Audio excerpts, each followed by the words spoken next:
How's the frame, Carl? You have the congressman and the people in the background? I met Reverend Jones back in Oakland. I was in a bad place. I wouldn't want to be anywhere else. It's just happy, you know. Your job is to record interviews, Miss Levin. And your job is to help these people. I mean, what about your constituents at home? If there's anything wrong here, I don't need your help to find it. When People's Temple Christian Church stood before the U.S. Congress, all they pointed and they laughed at us. But when the good Congressman Ryan came to Jonestown to visit us himself, he gives us nothing but praise. You better rejoice!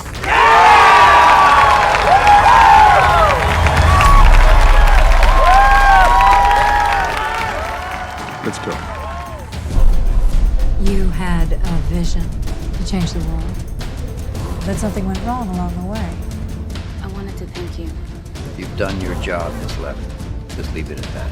You're not supposed to get involved. Allegations of violence and abuse. I think you see what you want to see. These people aren't safe here. Are you sure that's why you're doing this? No! We've been betrayed. I know family members and defectors at home who have signed sworn statements. Sure, your concern lies truly in the people of Jonestown. Accusing you of rape. And not the next breaking story!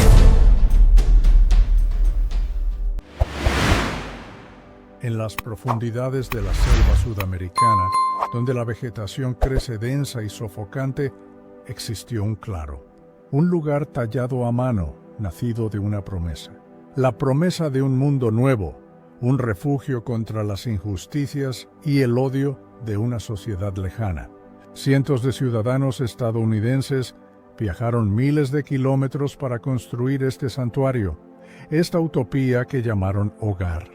Pero el 19 de noviembre de 1978, el silencio que encontraron los primeros en llegar no era de paz. Era un silencio absoluto, pesado, antinatural. En el centro del asentamiento y esparcidos por sus alrededores, yacían más de 900 cuerpos, hombres, mujeres y niños inmóviles bajo el sol tropical. Lo que había sido concebido como un paraíso en la tierra se había convertido en una escena de muerte masiva, un final que desafiaba toda comprensión. ¿Cómo pudo un movimiento fundado en los ideales de igualdad, justicia social y comunidad racial llegar a un desenlace tan catastrófico? ¿Qué cadena de acontecimientos, qué fuerzas psicológicas transformaron un sueño de redención en la más oscura de las pesadillas? La respuesta no se encuentra en un único acto, sino en el largo y metódico camino que condujo a ese claro en la selva. El arquitecto de ese final, James Warren Jones, nació el 13 de mayo de 1931 en el corazón rural de Indiana, durante los años más duros de la Gran Depresión. Su infancia estuvo marcada por la pobreza y una profunda contradicción familiar que definiría su vida y su obra. Su padre, James Thurman Jones, era un veterano de la Primera Guerra Mundial, incapacitado por los efectos del gas mostaza y, de forma más significativa, un miembro activo del Ku Klux Klan.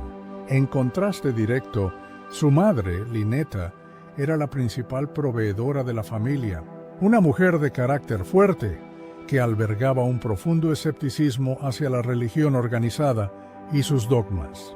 El propio Jones describiría más tarde una niñez carente de afecto, una experiencia formativa de aislamiento que lo llevó a identificarse con los marginados y los desvalidos, una afinidad que se convertiría en la piedra angular de su futuro atractivo para miles de personas que se sentían igualmente desplazadas por la sociedad. Desde joven, demostró un talento innato para la oratoria y una presencia escénica imponente. Sus compañeros de instituto recordaban cómo organizaba funerales simulados con una seriedad y una elocuencia que cautivaban a la audiencia. Su pelo negro azabache y sus ojos penetrantes le conferían un aire de autoridad prematura.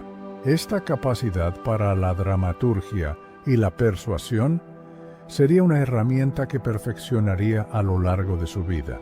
Su camino hacia el liderazgo espiritual comenzó a tomar forma tras conocer a Marceline Baldwin, una estudiante de enfermería con la que se casó en 1949. Ejerció brevemente como pastor estudiantil en la iglesia metodista, pero la abandonó por una razón que se convertiría en el pilar de su propia teología: la política de segregación racial de la iglesia. Este rechazo a la discriminación racial institucionalizada no fue un mero posicionamiento político, fue una rebelión visceral y directa contra el legado de su propio padre y la ideología del Ku Klux Klan. Esta oposición fundamental se convirtió en el cimiento sobre el cual construiría su propio movimiento. En 1954, en Indianápolis, fundó su propia congregación, una iglesia que con el tiempo sería conocida como el Templo de los Pueblos. La ideología inicial del templo era una amalgama única para la época. Combinaba el fervor del cristianismo pentecostal con un fuerte sentido de la responsabilidad social y un compromiso radical con la integración racial, un concepto revolucionario en la Indiana de los años 50. Jones encontró una profunda inspiración en la figura del Padre Divine, un carismático predicador negro cuyo movimiento, la Misión de Paz Universal, promovía el colectivismo económico y acogía a una congregación multirracial. Jones adoptó muchos de los principios del Padre Divine, especialmente la idea de que los miembros debían poner en común sus recursos económicos para el bien de la comunidad. Para Jones, la lucha contra el racismo no era una abstracción teológica, sino un compromiso personal y visible. Él y Marceline tomaron la decisión de crear lo que él denominó una familia arcoíris, adoptando a varios niños de diferentes orígenes raciales. En un acto que desafiaba directamente las normas sociales de la época, se convirtieron en la primera pareja blanca de Indianápolis en adoptar a un niño negro. Esta acción no era solo un gesto simbólico, era la manifestación tangible de la ideología que predicaba. La paradoja fundamental de Jim Jones y su templo ya estaba presente en sus orígenes. Su intensa y aparentemente genuina convicción antirracista, que atrajo a tantos idealistas a su causa, nació de una profunda reacción psicológica contra la figura de su padre y todo lo que representaba. El movimiento que prometía la liberación del odio racial se estaba construyendo sobre las complejas y conflictivas bases de la psique de un solo hombre. La misma energía que lo impulsaba a luchar por la igualdad sería la que, una vez corrompida por el poder absoluto, lo llevaría a exigir una lealtad total y finalmente a la destrucción de las mismas personas a las que había prometido salvar. En 1961, Jones afirmó haber tenido una visión profética de un apocalipsis nuclear. Declaró que ciertas partes del país serían destruidas y que era imperativo que su congregación se trasladara a un lugar seguro. En 1965, lideró a sus seguidores en un éxodo desde Indiana hasta Redwood Valley, en el norte de California, un área que, según él, estaría a salvo de la catástrofe inminente. Este traslado marcó una nueva y decisiva fase en la evolución del Templo de los Pueblos. En California, el mensaje de Jones, que combinaba la justicia social con la igualdad racial, encontró un terreno fértil y un público nuevo y más amplio. La congregación, que en Indiana estaba compuesta principalmente por familias de bajos ingresos, comenzó a atraer a una demografía diferente, progresistas de clase media, tanto blancos como negros, que se sentían atraídos por el activismo del templo. Entre los nuevos miembros se encontraban veteranos del movimiento por los derechos civiles y activistas, que habían participado en las campañas contra la guerra de Vietnam, La membresía del templo creció exponencialmente, llegando a contar con miles de seguidores y celebrando servicios religiosos masivos en sus sedes de San Francisco y Los Ángeles. Pronto, el Templo de los Pueblos se transformó en algo más que una iglesia. Se convirtió en una formidable maquinaria política, especialmente en San Francisco. La organización de Jones era disciplinada y eficiente.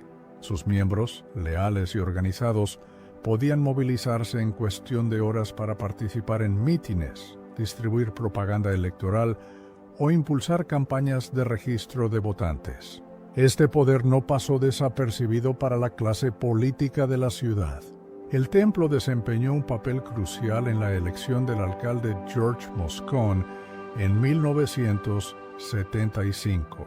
Como recompensa por su apoyo, Moscone nombró a Jim Jones para un puesto en la Comisión de la Autoridad de Vivienda de la ciudad, otorgándole una legitimidad y una plataforma institucional sin precedentes.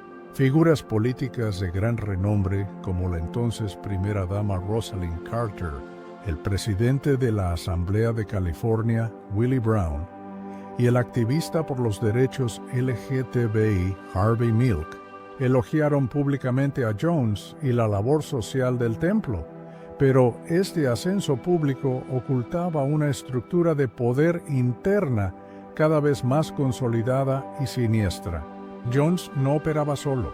Se rodeó de un círculo íntimo de lugartenientes, compuesto en su mayoría por mujeres blancas y educadas que se convirtieron en las facilitadoras de su control absoluto. Figuras como Caroline Layton, una idealista de clase media con una mente estratégica brillante, se convirtió en su amante y en la arquitecta de gran parte de la estrategia política y financiera del templo. Layton no era una seguidora pasiva, era una operadora de poder por derecho propio, una verdadera segunda al mando que creía en la visión de Jones y estaba dispuesta a ejecutar los aspectos más oscuros de su voluntad para hacerla realidad. A su lado, María Katsaris emergió como una figura clave en la gestión logística. Como tesorera, controlaba las vastas sumas de dinero que fluían hacia la organización, gestionando las finanzas, las propiedades y más tarde la compleja logística del traslado a Guyana. Mientras Jones cultivaba sus relaciones con los medios, realizando donaciones a periódicos locales para asegurarse una cobertura favorable, este círculo íntimo gestionaba la maquinaria interna de control. La legitimidad política que el templo alcanzó en San Francisco no fue un simple resultado de sus obras de caridad, fue el producto de una estrategia calculada de beneficio mutuo. Los políticos obtenían el apoyo de un bloque de votantes grande, diverso y disciplinado, un activo de incalculable valor en el competitivo panorama político de la ciudad. A cambio, Jones recibía elogios públicos, nombramientos oficiales y, lo que es más importante, un escudo de respetabilidad que lo protegía de las críticas. Este respaldo de la élite política hizo que las crecientes preocupaciones de familiares y exmiembros fueran sistemáticamente desestimadas. Cualquier acusación contra Jones podía ser fácilmente rechazada como un ataque a un líder cívico respetado y a su benéfica organización. De este modo, el estamento político de San Francisco no fue simplemente engañado por Jones. Se convirtió en un cómplice, aunque quizás involuntario, de su ascenso. La necesidad que tenían de su capital político creó un entorno en el que sus abusos internos pudieron crecer y extenderse sin el escrutinio necesario. Mientras el Templo de los Pueblos proyectaba una imagen pública de progreso y benevolencia, su realidad interna se volvía cada vez más oscura. Jones comenzó a presionar a sus seguidores para que vivieran en comunidad y entregaran todas sus posesiones a la iglesia, sus ahorros, sus salarios, sus casas. Para consolidar su imagen de figura divina, empezó a escenificar curaciones milagrosas fraudulentas. Miembros leales fingían enfermedades o discapacidades para ser sanados en público, o se utilizaba información privada obtenida mediante el espionaje de las vidas de los feligreses para simular poderes psíquicos y de clarividencia. El control de Jones se extendió al núcleo más íntimo de la vida de sus seguidores. De manera sistemática, se dedicó a desmantelar las unidades familiares tradicionales. Desalentaba el contacto con familiares que no pertenecían al templo y fomentaba un sistema de delación interna en el que los miembros debían informar sobre cualquier signo de deslealtad de sus compañeros, amigos o incluso de sus propios parientes. Este sistema no era abstracto, era gestionado por el círculo íntimo y una comisión de planificación que funcionaba como un gobierno en la sombra. Manipulaban las relaciones personales, decidían quién podía casarse con quién y exigían que todos se dirigieran a él como padre, posicionándose como la figura central y la única fuente de autoridad y afecto en la vida de cada individuo, un componente central de esta destrucción de la unidad familiar fue el control sexual directo de Jones. Instituyó una política en la que él era el único que podía tener relaciones sexuales con quien quisiera, coaccionando sexualmente tanto a mujeres como a hombres de la congregación, a menudo miembros del círculo íntimo. Esto no se presentaba como un acto de deseo, sino como una prueba de lealtad absoluta y una forma de liberarlos de sus ataduras burguesas y celos. Al acostarse con las esposas de sus lugartenientes, como Grace Stone, rompía el vínculo matrimonial y aseguraba que la lealtad primaria de todos, hombres y mujeres, fuera irrevocablemente hacia él, el padre, y no entre ellos. La psicología de la complicidad en este círculo íntimo era compleja. Nacida de un idealismo genuino, se transformó a través del poder por proximidad, el miedo al mundo exterior que Jones fomentaba y un aislamiento cognitivo total. Estas mujeres, que habían entrado en el templo buscando cambiar el mundo, se encontraron gestionando una dictadura. En el centro de esta jerarquía femenina, pero a la vez trágicamente al margen, se encontraba Marceline Jones, su esposa. Como cofundadora y madre de la familia Arcoíris, Marceline poseía una legitimidad y una autoridad moral que ninguna de las otras lugartenientes tenía. Durante años fue el rostro compasivo del templo, dirigiendo sus hogares de ancianos y actuando como un ancla de estabilidad frente al carisma errático de su marido. Sin embargo, en Jonestown, ella misma se convirtió en una prisionera. Informes de supervivientes y sus propias cartas revelan una profunda desilusión con la creciente paranoia de Jones, su abuso de drogas y su crueldad. Su tragedia es un microcosmos del templo, una idealista atrapada que eligió morir envenenada junto a los hijos que había criado en lugar de vivir sin ellos o escapar del monstruo que ella misma había ayudado a legitimar.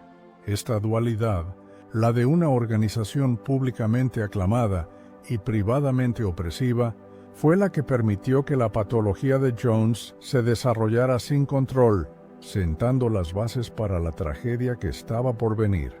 Hacia 1973, el escudo de respetabilidad que Jim Jones había construido a su alrededor comenzó a mostrar fisuras. El templo se vio sometido a un escrutinio cada vez mayor por parte de los medios de comunicación y de un grupo creciente de familiares preocupados, compuesto por exmiembros y parientes de seguidores que denunciaban abusos físicos, explotación económica y la retención de personas en contra de su voluntad. La paranoia de Jones, alimentada por su creciente adicción a las drogas, se intensificó. Vio conspiraciones en todas partes y se convenció de que el gobierno de los Estados Unidos estaba decidido a destruir su movimiento. La paranoia de Jones no solo se basaba en la disidencia ideológica, sino en la protección de su vasto imperio financiero. El poder del templo no era meramente carismático, era económico. Jones había perfeccionado un sistema de socialismo apostólico donde se requería que los miembros entregaran absolutamente todo. Esto incluía sus cheques de pago semanales, las pensiones de jubilación, los cheques de la seguridad social de los ancianos e incluso las escrituras de sus casas familiares. El templo se convirtió en una entidad multimillonaria. Mientras cientos de sus seguidores comían raciones mínimas de arroz y frijoles en la selva, Jones y su círculo íntimo gestionaban millones de dólares en cuentas bancarias suizas y otros paraísos fiscales, un tesoro de guerra destinado a financiar su utopía y, en última instancia, su escape. Fue en este clima de asedio, real que imaginado, que la idea de un éxodo masivo comenzó a tomar forma. Jones presentó la reubicación no como una huida, sino como un paso necesario hacia la creación de una verdadera utopía. Describió a los Estados Unidos como una sociedad corrupta, racista y capitalista al borde del colapso, un lugar del que era imperativo escapar. La alternativa que ofrecía era un paraíso socialista en la tierra, una comunidad agraria aislada del mundo exterior, donde sus seguidores podrían vivir en paz y armonía. Es imposible entender la tragedia de Jonestown sin entender primero el poder de este sueño. Para la mayoría de sus seguidores, especialmente para los cientos de miembros afroamericanos que constituían el corazón demográfico del templo, la promesa de Jones no era una fantasía.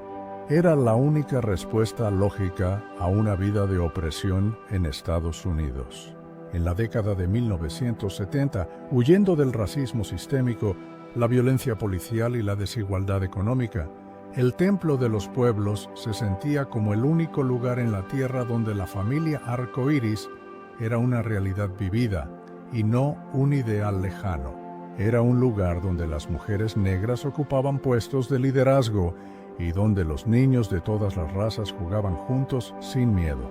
La idea de construir una ciudad con sus propias manos, un paraíso socialista, lejos de la mirada de la América blanca, era una visión de una potencia inimaginable.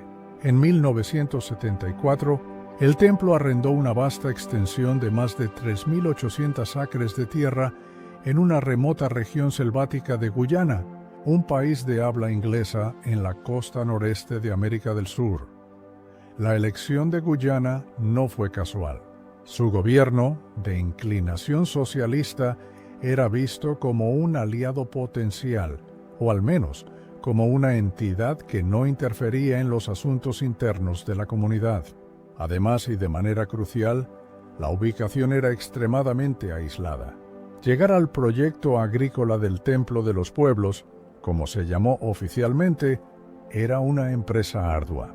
Requería un viaje de 24 horas por mar desde la capital, Georgetown, seguido de un trayecto de 12 horas río arriba hasta Port Kaituma, y finalmente, un recorrido de casi 10 kilómetros por un camino de tierra lleno de baches hasta el asentamiento. Esta barrera física era una herramienta estratégica de control. No era una simple dificultad logística, sino una característica deliberadamente diseñada para reforzar la idea de que los miembros estaban abandonando el viejo mundo de forma definitiva. Jonestown no existía en un vacío. Era un estado dentro de un estado, que fue posible gracias a la relación simbiótica que Jones cultivó con el gobierno de Guyana, liderado por el primer ministro Forbes Burnham. Burnham, que también promovía una agenda socialista, vio beneficios en la llegada del templo. Jonestown se convirtió en la comunidad más grande y organizada en la remota región del noroeste del país, aportando divisas, desarrollo de infraestructuras y una positiva imagen pública internacional de un exitoso experimento socialista multirracial.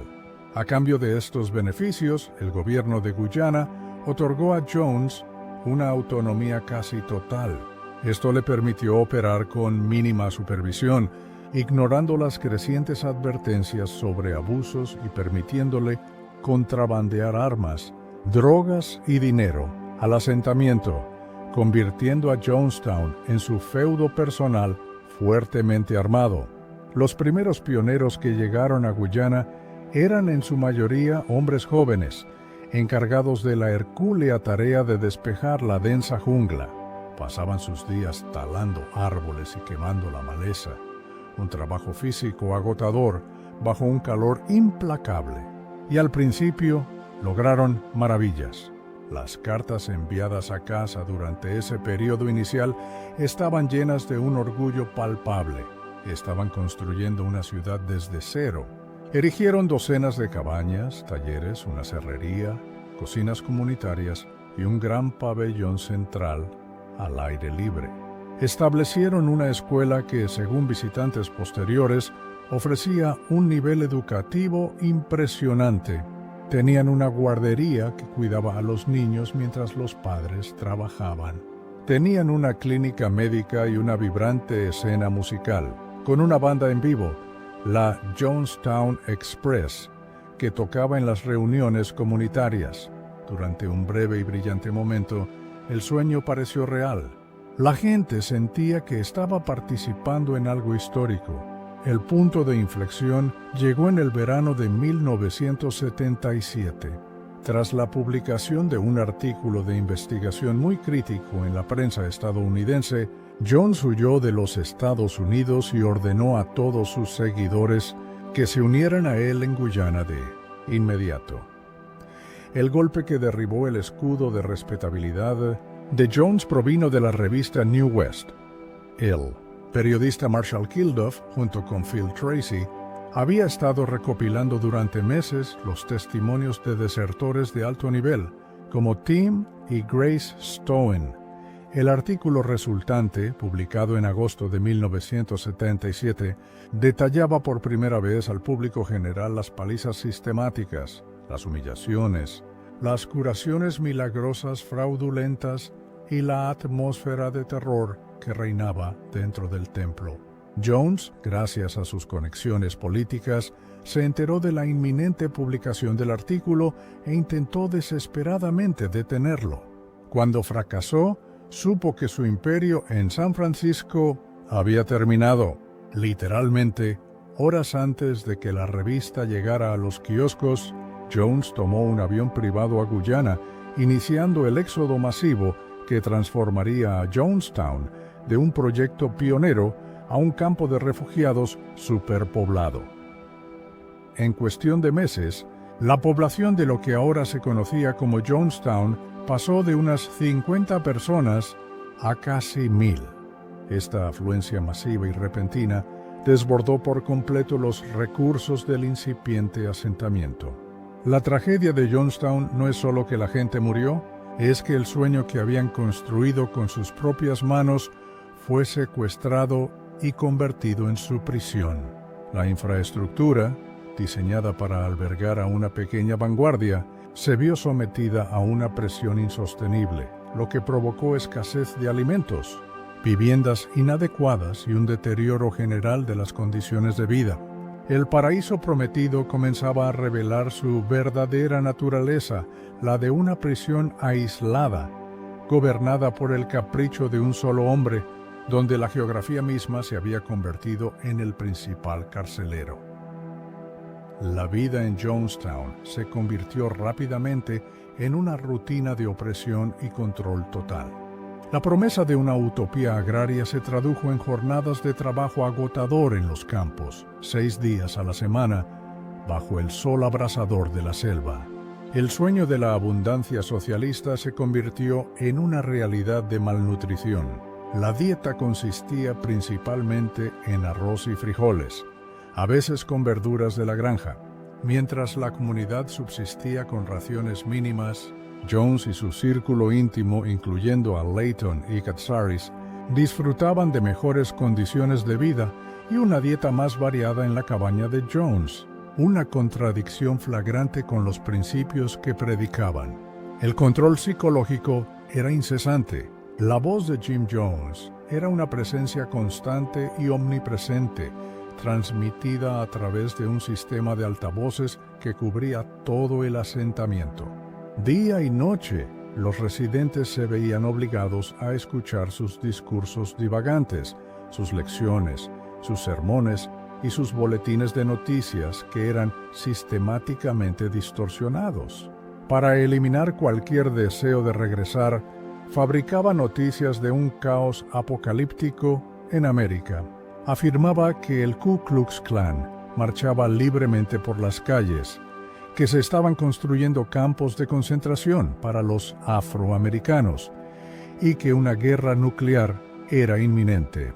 En este entorno de aislamiento informativo, la realidad era únicamente lo que Jones decía que era. Lo que se transmitía por esos altavoces ha sido preservado en un extraordinario archivo de audio. Más de 900 cintas de casete fueron recuperadas de Jonestown, documentando la vida y la indoctrinación en tiempo real. Estas cintas no son solo sermones, son el registro de la tiranía de lo cotidiano. Contienen horas y horas de los discursos divagantes de Jones, a menudo bajo los efectos de las drogas, en los que leía noticias distorsionadas del mundo exterior para mantener el estado de miedo. También lo capturan microgestionando el campamento, usando el sistema de megafonía para humillar públicamente a individuos por su nombre por infracciones menores, desde la pereza en el trabajo hasta la disidencia ideológica. Era la voz de un Dios omnipresente y errático de la que nadie podía escapar, ni siquiera en sus propios sueños. Esta retórica paranoica no surgió de la nada. Jones fue un maestro en explotar la desconfianza muy real que muchos de sus seguidores, especialmente los miembros afroamericanos, sentían hacia el gobierno de los Estados Unidos. La era estaba marcada por la reciente exposición del programa COINTELPRO del FBI, una iniciativa gubernamental real que había espiado, infiltrado y desestabilizado violentamente a grupos de derechos civiles y organizaciones de izquierda, incluidos los Panteras Negras, con quienes el templo mantenía una alianza pública. Jones utilizó esta verdad histórica como palanca. Les decía a sus seguidores: miren lo que el gobierno le hizo a los Panteras, a Martin Luther King. Creen que no nos lo harán a nosotros. Al enmarcar la huida a Guyana como una retirada estratégica contra un enemigo fascista real, logró que sus delirios paranoicos parecieran una extensión lógica de la experiencia vivida por la América negra y progresista. El control de la información era absoluto y estaba gestionado por el círculo íntimo. El correo era censurado y las llamadas telefónicas, cuando se permitían, eran monitoreadas o incluso guionizadas, con miembros de confianza dictando a los residentes lo que debían decir a sus familiares en los Estados Unidos. Para reforzar su control, Jones instituyó sesiones de autoinculpación y reuniones del pueblo, tácticas de guerra psicológica dirigidas a menudo por sus lugartenientes. Se obligaba a los miembros a escribir confesiones detalladas de sus miedos y transgresiones pasadas. Estas confesiones se convertían en armas que Jones utilizaba para humillar públicamente a cualquiera que mostrara el más mínimo signo de disidencia, sometiéndolos a sus peores temores frente a toda la comunidad. El control físico era igualmente absoluto. Un grupo de seguridad interna, conocido como la Brigada Roja, patrullaba constantemente el perímetro de Jonestown, aunque públicamente se decía que protegían a la comunidad de amenazas externas.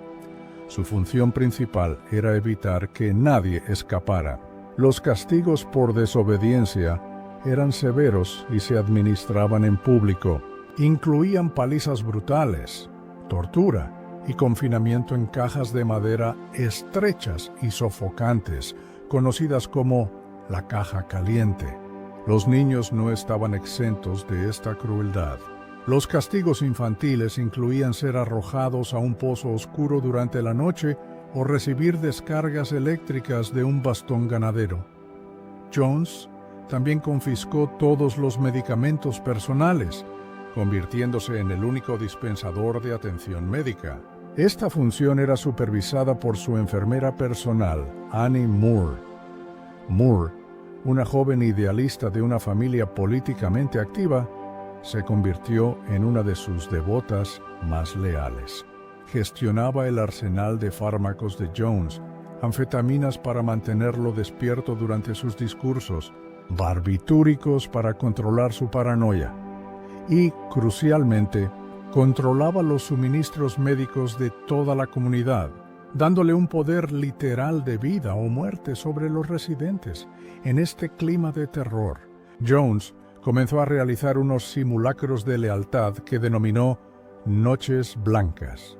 En medio de la noche, declaraba un estado de emergencia, convocaba a toda la comunidad al pabellón central y anunciaba que estaban rodeados por fuerzas enemigas, mercenarios o agentes de la CIA.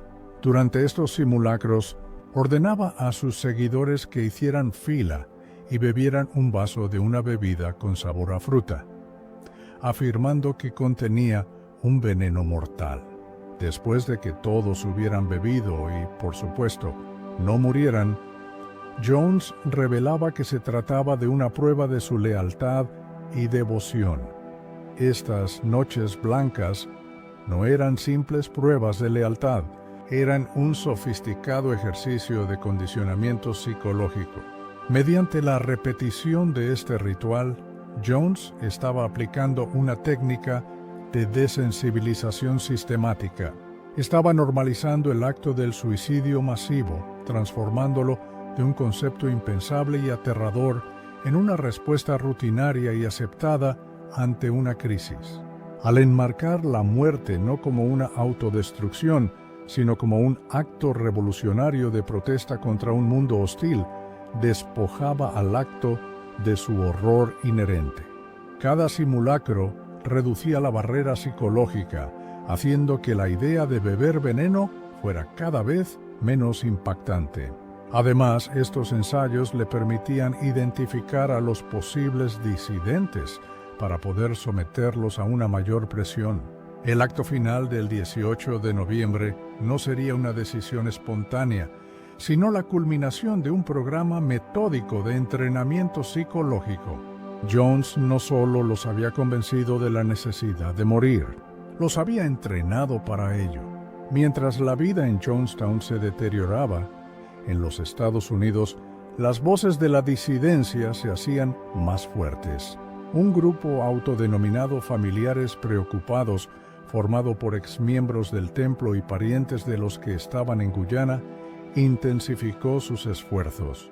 Recopilaron un dossier de acusaciones alarmantes que incluían trabajos forzados, palizas sistemáticas, abusos psicológicos y la retención de personas en contra de su voluntad, presentando a Jonestown no como una utopía, sino como un campo de concentración. La causa célebre que galvanizó a los familiares preocupados y se convirtió en el acelerador central de la paranoia de Jones fue la batalla por la custodia de un solo niño, John Victor Stone. Tim y Grace Stone eran miembros de alto rango del círculo íntimo. Tim era el abogado principal del templo. Jones, en su afán de control mesiánico, había convencido a Grace de tener un hijo con él y posteriormente coaccionó a Tim para que firmara una declaración jurada admitiendo que Jones era el padre biológico. Cuando los Stone desertaron del templo, conmocionados por los abusos, comenzaron una feroz batalla legal internacional para recuperar a su hijo, que permanecía en Jonestown. Para Jones, esta batalla legal no era un asunto privado, era la invasión que siempre había temido. La idea de que los capitalistas y los traidores pudieran usar los tribunales para robarle a su hijo se convirtió en su obsesión central. Durante las noches blancas y en sus discursos por los altavoces, la amenaza de que vienen a por John Victor era un grito de guerra constante, el símbolo de la conspiración externa que en su mente justificaba cualquier medida defensiva, incluida la aniquilación total. Estas graves preocupaciones llegaron a oídos de Leo Ryan, un congresista demócrata de California en cuyo distrito electoral residían muchos de los miembros del templo. A diferencia de otros políticos que habían sido seducidos por el carisma y el poder de Jones, Ryan se tomó las acusaciones en serio. En el otoño de 1978, anunció su intención de liderar una misión de investigación a Guyana. La delegación de Ryan, que incluía a varios periodistas, representantes de los familiares preocupados y a su joven asesora legal, Jackie Speyer, llegó a Georgetown, la capital de Guyana, el 14 de noviembre de 1978. Tras varios días de negociaciones tensas, finalmente obtuvieron el permiso de Jones para visitar Jonestown. El 17 de noviembre la delegación llegó al asentamiento. Fueron recibidos con una bienvenida cuidadosamente orquestada por el círculo íntimo de Jones.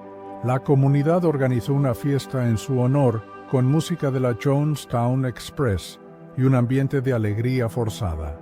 Jones, actuando como un anfitrión afable, intentó proyectar la imagen de una comunidad feliz, próspera y unida. Sin embargo, bajo la superficie de esta aparente armonía, la realidad era muy diferente. Durante la visita, varios residentes, arriesgándose a sufrir graves represalias, encontraron la manera de pasar notas secretas a los miembros de la delegación. Los mensajes eran desesperados. Por favor, ayúdenos a salir de Jonestown.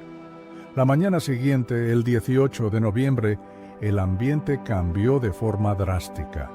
Durante una reunión pública, el congresista Ryan anunció que cualquier persona que deseara abandonar Jonestown podía hacerlo y regresar con su delegación a los Estados Unidos.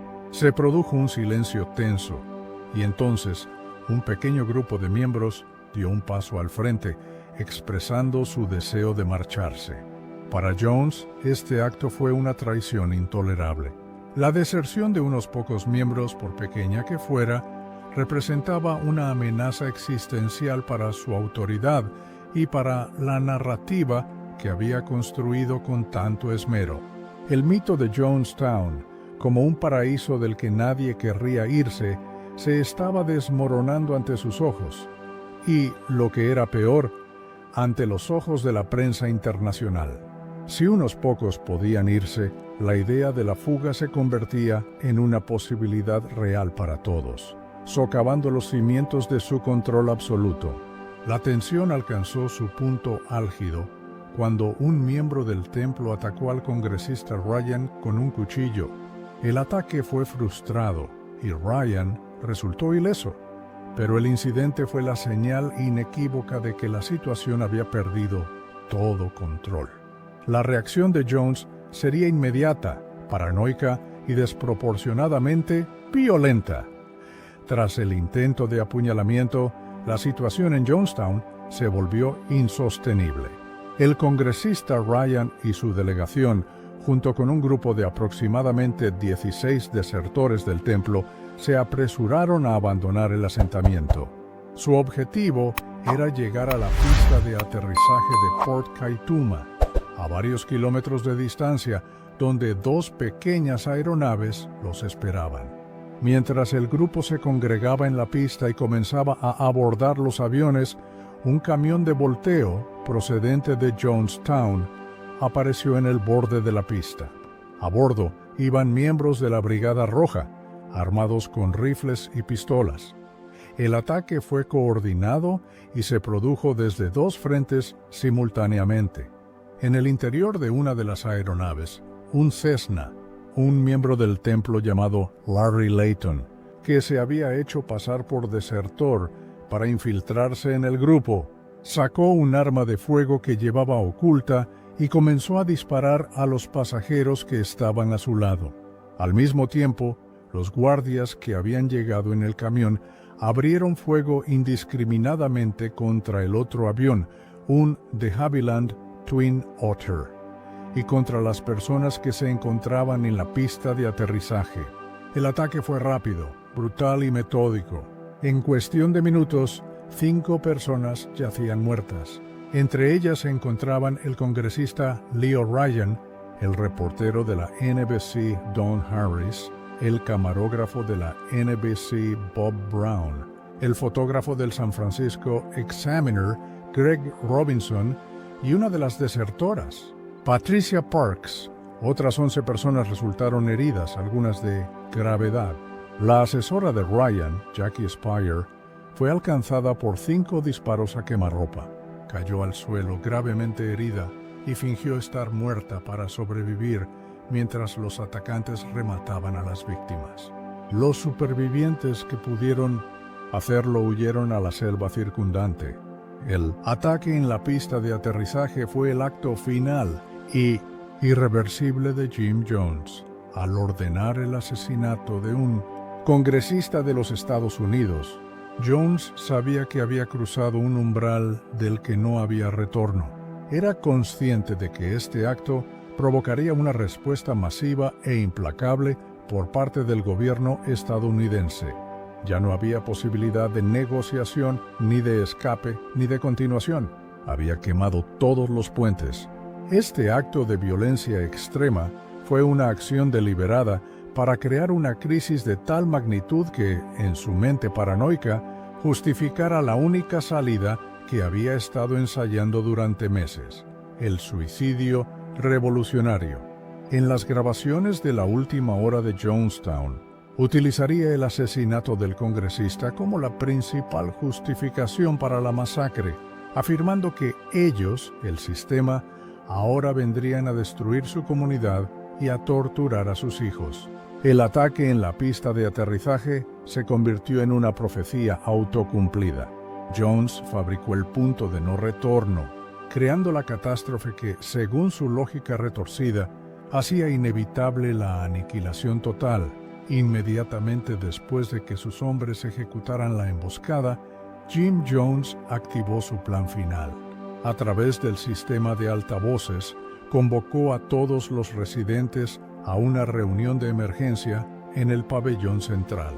Lo que ocurrió en los siguientes 44 minutos fue capturado en una grabación de audio, la cinta Q042, conocida como la cinta de la muerte. Es uno de los documentos más escalofriantes de la historia humana.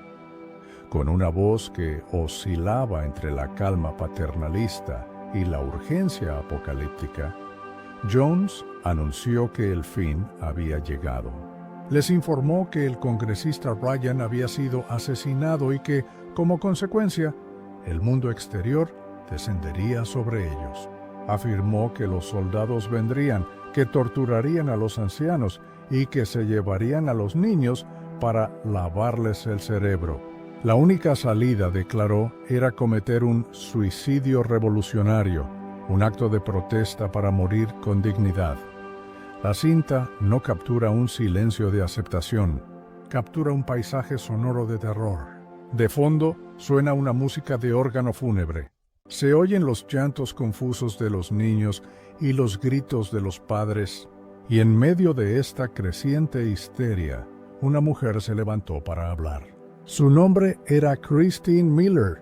Con una valentía extraordinaria, se enfrentó a Jones, no con ira, sino con una lógica serena. Argumentó que los niños, sobre todo, merecían la oportunidad de vivir. Recordó a Jones sus propias palabras del pasado, afirmando que, mientras hay vida, hay esperanza. Propuso una alternativa. En lugar de la muerte, podrían intentar un puente aéreo a la Unión Soviética, un país con el que Jones había afirmado tener una alianza. La sugerencia de Christine Miller sobre la Unión Soviética no fue una idea ingenua o desesperada. Estaba tocando el plan B oficial de Jim Jones. El suicidio revolucionario no era la única opción que el liderazgo de Jonestown estaba considerando. Durante meses, Jones y su círculo íntimo, en particular Caroline Layton, habían estado en negociaciones activas y serias con funcionarios de la embajada soviética en Georgetown. El objetivo era un éxodo masivo final a la URSS, un país que Jones veía como el único verdadero bastión socialista a salvo del fascismo estadounidense. La visita del congresista Ryan fue catastróficamente inoportuna para Jones, no solo porque amenazaba con exponer sus abusos, sino porque amenazaba con arruinar su única ruta de escape geopolítica. La masacre, por lo tanto, puede entenderse no solo como un acto de nihilismo, sino como la rabieta apocalíptica de un dictador acorralado cuyo último plan de fuga acababa de ser frustrado. La disidencia de Christine Miller es el testimonio más poderoso de que aquello no fue un suicidio voluntario. Sus argumentos, racionales y humanos, contrastan brutalmente con la retórica de Jones. La reacción a sus palabras fue inmediata y violenta. Jones la desestimó, pero fue otro miembro, Jim McElvain, quien se levantó para actuar como el ejecutor psicológico.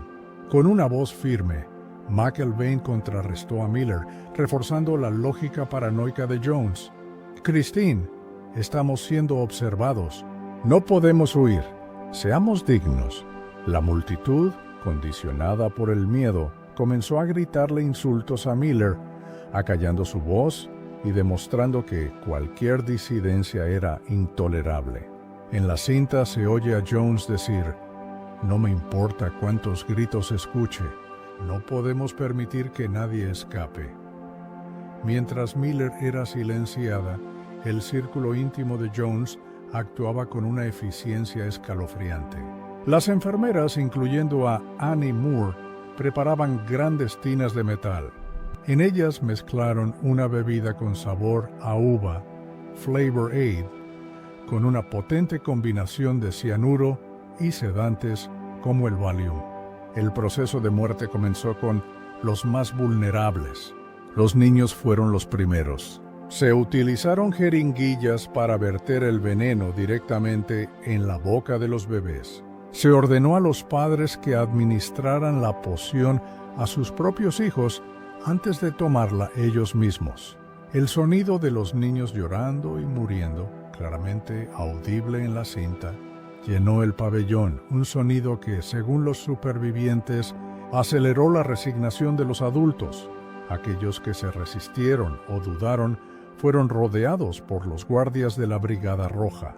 Se les obligó a beber el veneno o se les inyectó el cianuro a la fuerza.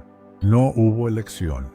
Fue un acto de asesinato en masa orquestado bajo la apariencia de un ritual colectivo. En total, 909 personas murieron en Jonestown ese día. Más de 300 de ellos eran niños y adolescentes. Jim Jones no murió por el veneno. Fue encontrado en el pabellón cerca de su silla con una herida de bala en la cabeza. Sigue siendo incierto si se disparó a sí mismo o si ordenó a uno de sus seguidores que lo hiciera. Cerca de él yacían los cuerpos de su círculo más leal. Annie Moore fue encontrada en la cabaña de Jones, muerta por una inyección letal. Junto a su cuerpo había una nota final, una última declaración de fe retorcida, defendiendo el acto como una protesta revolucionaria contra un mundo fascista. Ella, como Caroline Layton y Maria Katsaris, que también murieron en la masacre, habían pasado del idealismo a la complicidad y, finalmente, a la ejecución. Al día siguiente, cuando los primeros soldados del ejército de Guyana llegaron al claro de la selva, se encontraron con una escena que superaba cualquier descripción. El silencio era absoluto. Alrededor del pabellón central y extendiéndose por los caminos yacían cientos de cuerpos entrelazados en una macabra quietud. Familias enteras, padres abrazando a sus hijos en un último gesto protector, yacían inmóviles bajo el calor tropical. La magnitud de la muerte era abrumadora. La conmoción se extendió al gobierno de Guyana, que se enfrentó a una crisis internacional y a la horrible revelación de que habían permitido que un campo de concentración armado operara en su territorio soberano. El gobierno de Forbes Burnham, que había visto a Jonestown como un aliado ideológico y un activo económico, se encontró de repente en el centro de la mayor masacre de civiles estadounidenses en la historia moderna, una mancha que marcaría la reputación internacional del país durante décadas. La noticia de la masacre conmocionó al mundo. La tarea de recuperar e identificar los cuerpos recayó en el ejército de los Estados Unidos. Fue una operación logística y emocionalmente devastadora. Los soldados, enfrentados a los cuerpos en avanzado estado de descomposición debido al clima, trabajaron durante días en condiciones espantosas. Para muchos de ellos, la experiencia fue profundamente traumática, marcada para siempre por la visión de tantos niños entre los muertos. Pero hubo supervivientes. Unos pocos lograron escapar a la selva durante el caos, y otro grupo se encontraba en Georgetown en una misión. Sus historias son el contrapunto final a la narrativa del suicidio colectivo. Stephen Jones, el único hijo biológico de Jim Jones, estaba en Georgetown con el equipo de baloncesto del templo. Escuchó las primeras noticias fragmentadas por la radio, una mezcla de informes sobre un tiroteo en una pista de aterrizaje y rumores de un desastre en Jonestown. Él y el resto del grupo fueron inmediatamente detenidos por el ejército de Guyana. Stephen se enfrentó a un horror inimaginable, la pérdida de toda su familia y la comprensión de que su propio padre era el monstruo responsable. Odell Rhodes, un profesor en Jonestown, estaba en el pabellón cuando comenzó la masacre. Vio a las enfermeras con las jeringuillas y a los guardias armados bloqueando las salidas. Sabiendo que era real, fingió cooperar, pero cuando se le ofreció una taza de veneno, pidió ir al baño como última voluntad. En un momento de distracción, se deslizó bajo el suelo de madera del pabellón. Permaneció allí escondido durante horas, escuchando los gritos, las órdenes de Jones, los disparos y el lento y horrible silencio que descendió sobre la comunidad. Al amparo de la oscuridad, escapó a la selva, convirtiéndose en uno de los primeros testigos presenciales en relatar la coerción y el asesinato. Tim Carter, un miembro de confianza, fue enviado por Jones junto con otro miembro justo antes de la masacre, con la orden de llevar maletas llenas de dinero y pasaportes a la embajada soviética. Cuando la masacre comenzó, Carter y su compañero huyeron para salvar sus vidas. Regresó más tarde con las tropas guyanesas, solo para caminar por la escena del desastre y encontrar los cuerpos de su esposa y su hijo de 1 año en su cabaña. Para estos supervivientes, el horror no terminó. Al regresar a los Estados Unidos, no fueron recibidos como víctimas de un campo de concentración, sino con sospecha y estigma. La prensa y el público los etiquetaron como fanáticos de una secta y zombies con el cerebro lavado. Habían perdido a sus familias, a sus amigos, a todo su mundo, y ahora se enfrentaban a una sociedad que a menudo los veía como culpables o cómplices de la tragedia. Durante décadas, supervivientes como Laura Johnston Cole y Jordan Vilches han luchado para reclamar la memoria de los muertos y cambiar la narrativa. Insisten con razón en que Jonestown no fue un suicidio masivo. Fue un asesinato en masa. El hecho de que 304 de los muertos fueran niños y bebés, incapaces de dar su consentimiento, es la prueba irrefutable. El legado de Jonestown fue profundo. Hasta el 11 de septiembre de 2001 fue la mayor pérdida de vidas civiles estadounidenses en un solo acto deliberado. Dio un enorme impulso al movimiento antisectas que vio en Jonestown la confirmación de sus peores temores. El término secta se cargó de connotaciones siniestras y cualquier grupo religioso no convencional pasó a ser visto con una profunda desconfianza. Quizás el legado más persistente y problemático de Jonestown es una frase que se ha incrustado en el léxico popular: beber el Kool-Aid.